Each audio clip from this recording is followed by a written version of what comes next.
નગર પ્રાથમિક શિક્ષણ સમિતિની જર્જરિત શાળાઓને સીલ કરવાની નોટિસ મળતા આ મામલે સમિતિના અધ્યક્ષે મેયરને રજૂઆત કરી હતી. અગાઉ હળની લેક ઝોન ખાતે જે બોટ દુર્ઘટના થઈ હતી તેને લઈને વડોદરા મહાનગરપાલિકાની આંખો ખુલી છે અને વડોદરા શહેરમાં જૂની ઇમારતો અને વડોદરા મહાનગરપાલિકા અતિથિ ગૃહો સીલ કરવામાં આવ્યા છે અને ત્યારબાદ વડોદરા મહાનગરપાલિકાની શાળાઓને પણ સીલ કરવાનો આદેશ આપવામાં આવ્યો છે.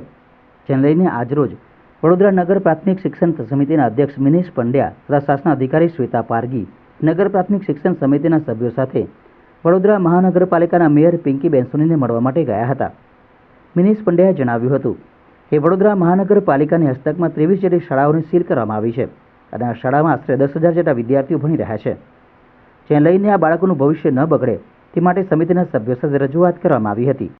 22 જેટલી શાળાઓને નોટિસો 22 જેટલી બિલ્ડિંગોને નોટિસો આપવામાં આવી છે, જેમાં 33 જેટલી શાળાઓ અમારી કાર્યરત છે.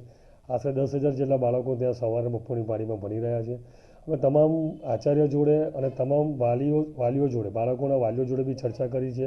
બાળકોને કઈ જગ્યાએ શિફ્ટ કરી શકાય, કાં તો કઈ પાળીમાં ભણાવી શકાય, કાં તો આગળનું શિક્ષણ આપવું હોય તો કઈ રીતે અમે આપી શકીએ, તમામ વિષયની ચર્ચા કરીને 2-3 દિવસમાં સમિતિના તમામ સભ્યો શાસન અધિકારી જોડે ચર્ચા કરીને કઈ રીતે આગળ વધવું છે એના માટે તમામ નિર્ણય લઈશું.